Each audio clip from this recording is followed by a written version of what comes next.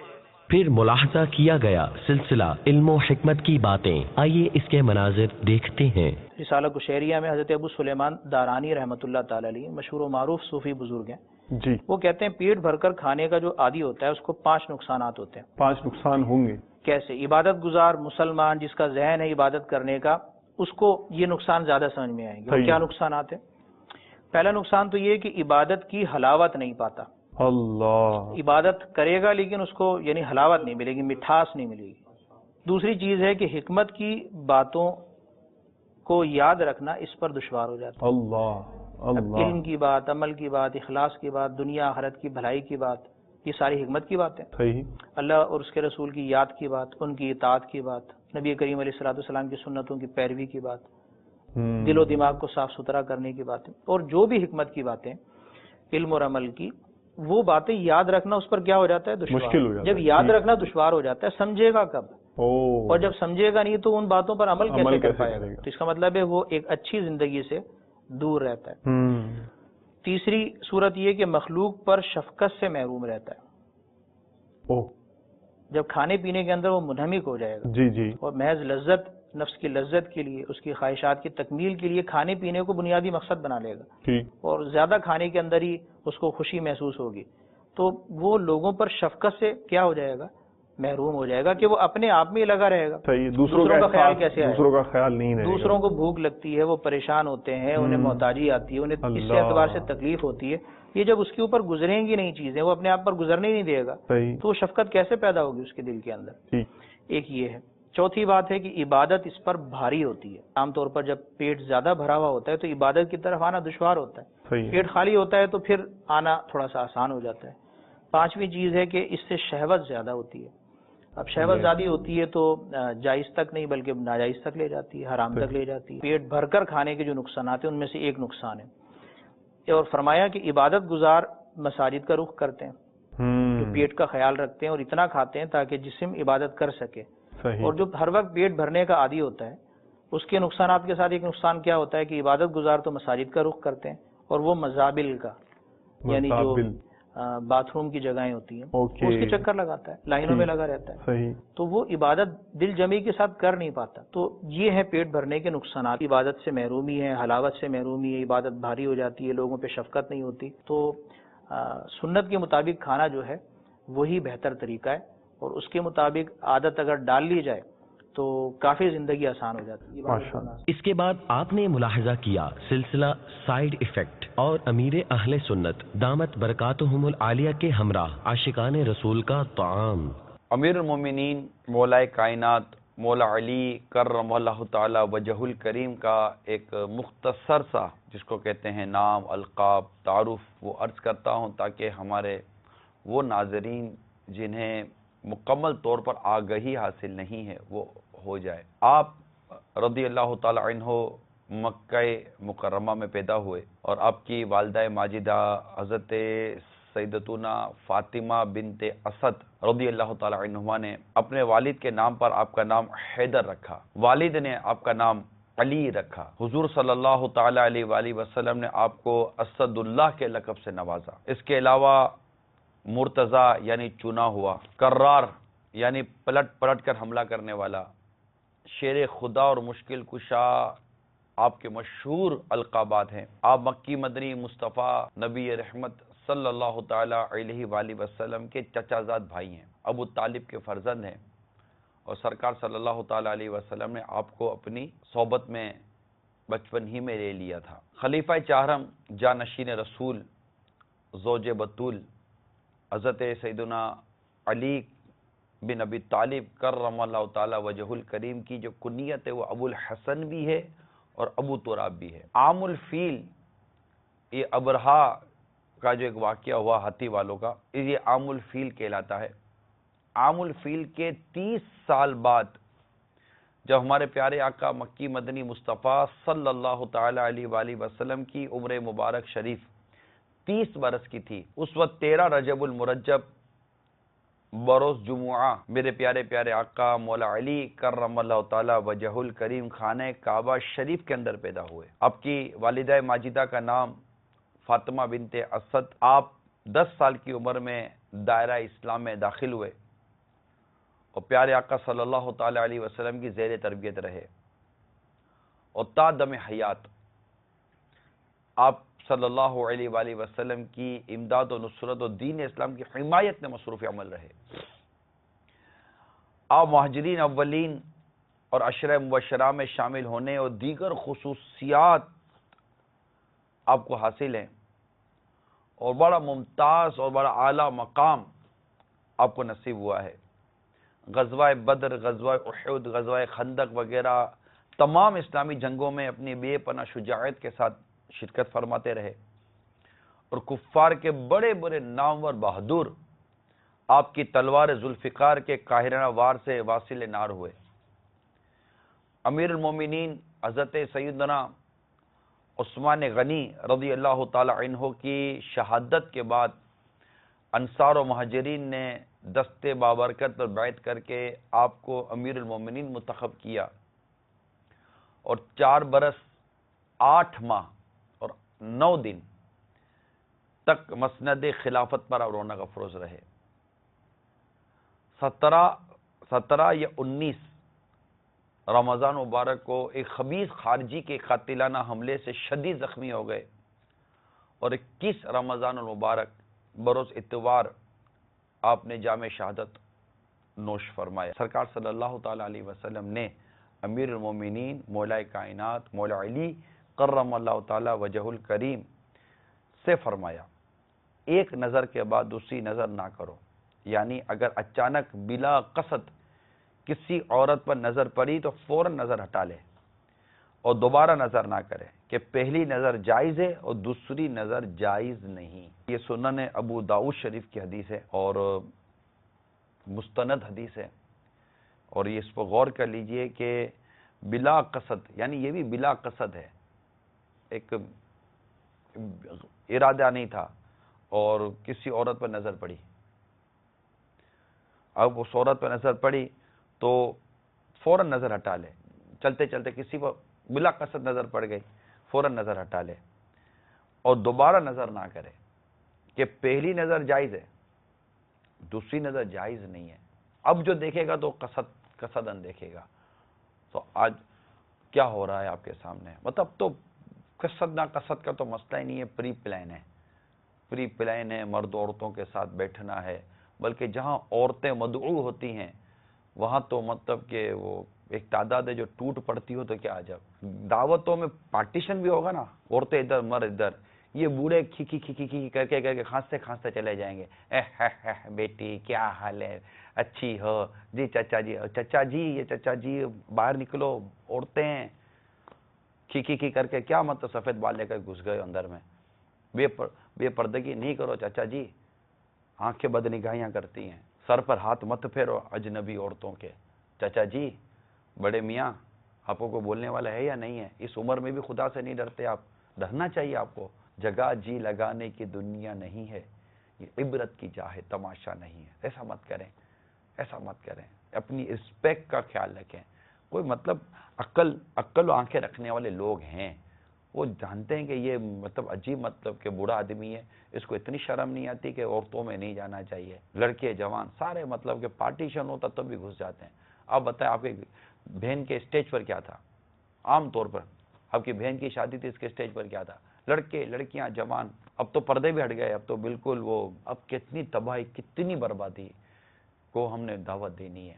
اللہ کرے کہ ہماری معاشرے سے بے پردگی اور بد نگاہی کی وبا ختم ہو جائے۔ بایا کس منہ سے ہو اس مجمع البحرین کا رتبہ، بایا کس منہ سے ہو اس مجمع البحرین کا رتبہ، جو مرکز کے شریعت کا طریقت کا کس چشمہ، فیضان ہے فیضان ہے مولا علی کا فیضان ہے،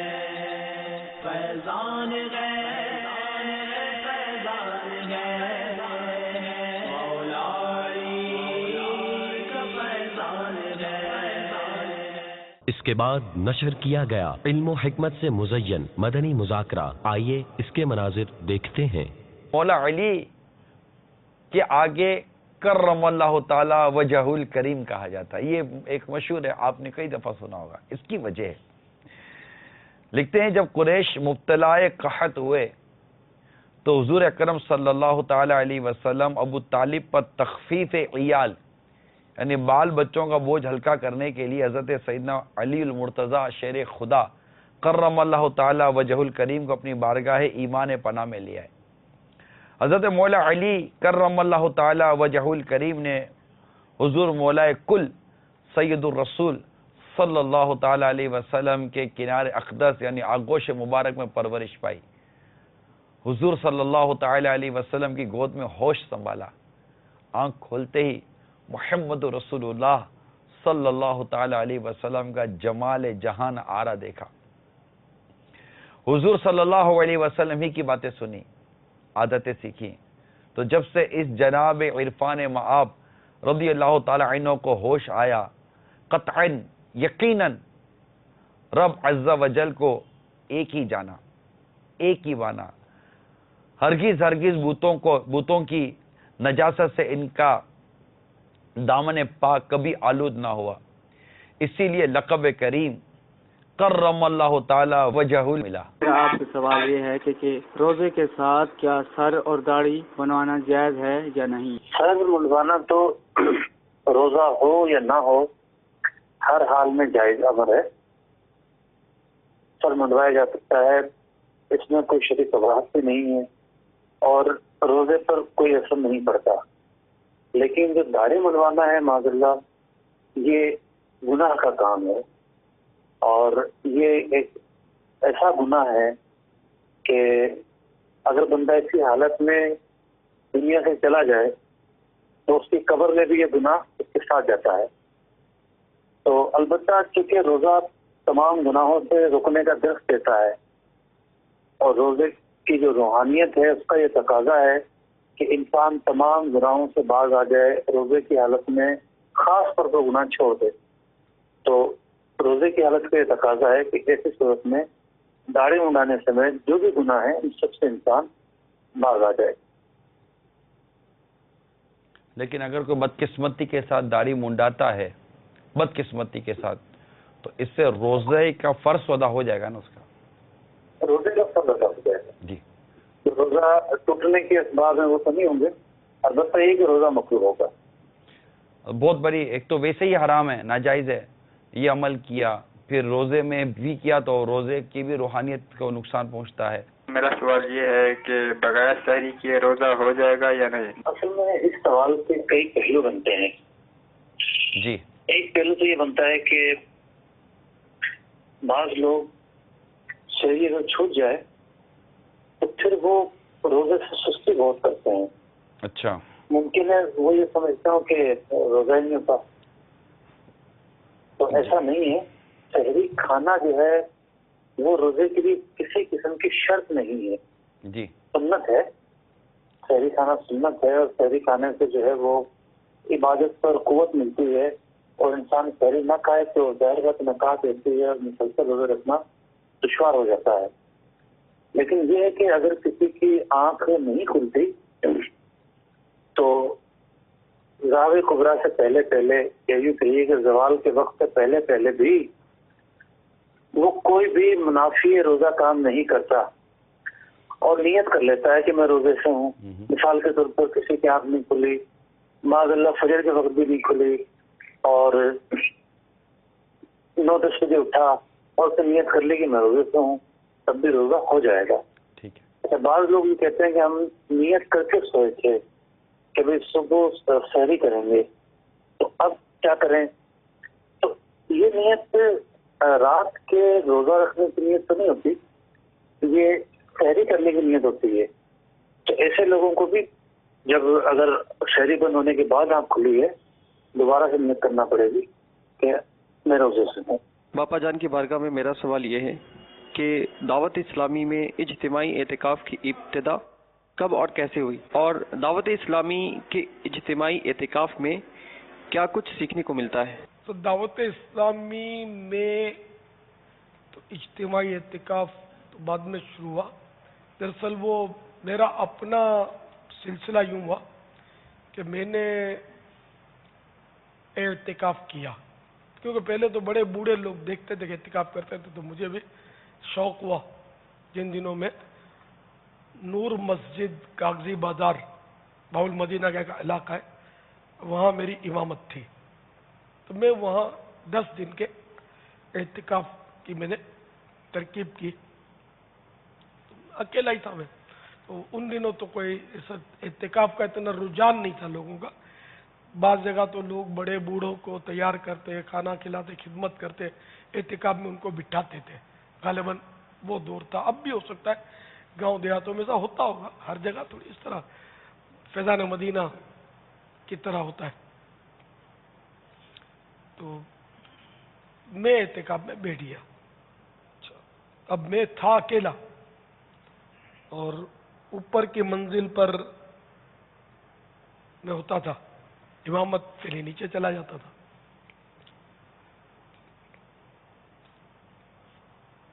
ان دنوں بھی چونکہ ہماری ایک ترکیب تھی، تنظیم تھی، اور کافی یعنی کہ میرے پاس کچھ نہ کچھ اسلامی بھائی ہوتے تھے، جبکہ اسلامی بھائی کی اصطلاح نہیں تھی.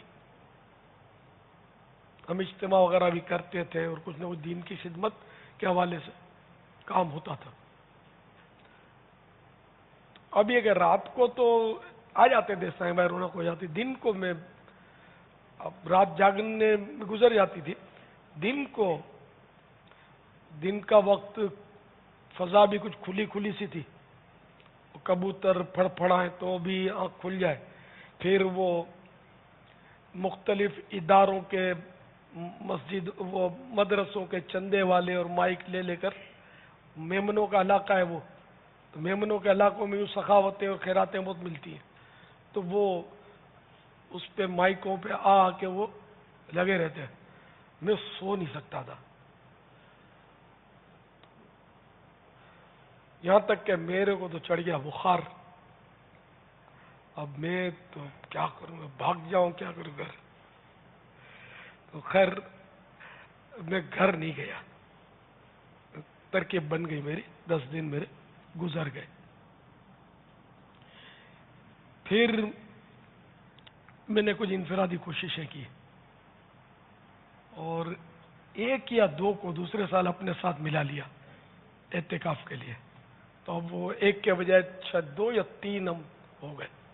تو اب یہ تھوڑی ذرا کو کمپنی بن گئی. یوں ہوا. اب یوں بڑھتے بڑھتے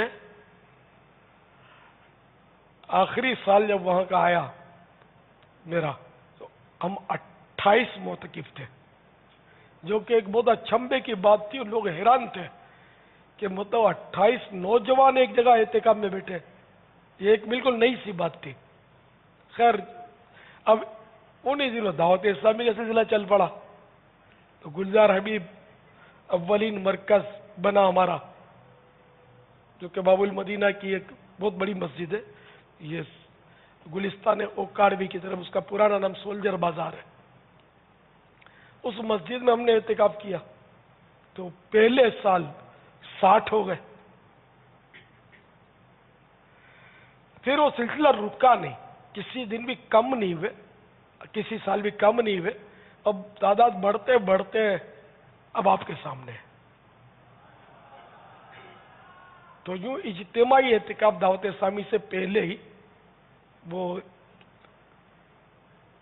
ترکیب بنی تھی الحمدللہ. تو اب اللہ کا کرم ہے کہ اب تو پوری دنیا میں دعوت اسلامی کے تحت اعتکاف ہو رہے ہیں، اور ہزارہا عاشقان رمضان اعتکاف کیا کرتے ہیں. بس مجھے بچپن سے رمضان المبارک سے بس دلچسپی بہت تھی، مزہ بہت آتا تھا رمضان شریف میں. تو یوں اللہ کی رحمت سے یہ ترکیب بس بنتی چلی گئی. کیا نہیں ملتا